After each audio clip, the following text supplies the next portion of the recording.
రాష్ట్ర రోడ్డు రవాణా సంస్థ అభివృద్ధికి ఆర్టీసీ కార్మికులు ఎంతో కృషి చేస్తున్నారని ఆర్టీసీ ఎండీ సజ్జనార్ అన్నారు. ఆదిలాబాద్లోని ఆర్టీసీ డిపోను సజ్జనార్ సందర్శించగా మొదటిసారిగా డిపోకు వచ్చినటువంటి ఆయనకు ఆర్టీసీ సిబ్బంది ఘనస్వాగతం పలికారు.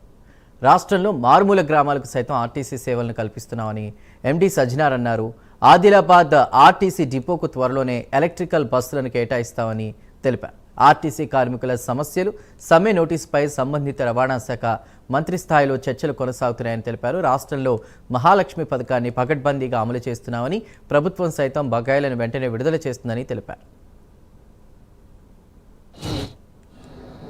దాని భాగంగా ఈరోజు మన ఆదిలాబాద్ డిపో బస్టాండు మన ఆఫీసెస్తో మాట్లాడడానికి కూడా రావడం జరిగింది. రాష్ట్ర ప్రభుత్వం చేపట్టిన చారిత్రాత్మక స్కీమ్ అయిన మహాలక్ష్మి స్కీము డిసెంబర్ 9th నుంచి 23 నుంచి ఇంప్లిమెంట్ కావడం జరుగుతుంది. చాలా సక్సెస్ఫుల్గా మనము ఇంప్లిమెంట్ చేయడం జరుగుతుంది.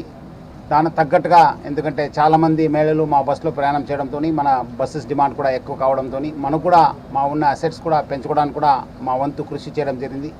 రాష్ట్ర ప్రభుత్వం కూడా ఈ ఒక స్కీమ్ని ఇంప్లిమెంట్ చేయడానికి చాలా అంటే చాలా చేయడం జరుగుతుంది, సహకరిస్తున్నారు కూడా.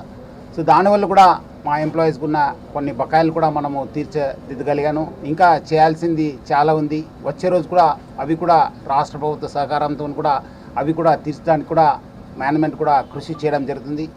ప్రతి ఒక్క గ్రామానికి ఎక్కడెక్కడ మనకు డిమాండ్ ఉంది అక్కడ బస్ పంపించాలని చెప్పి ఆలోచన యాజమాన్యానికి ఉంది.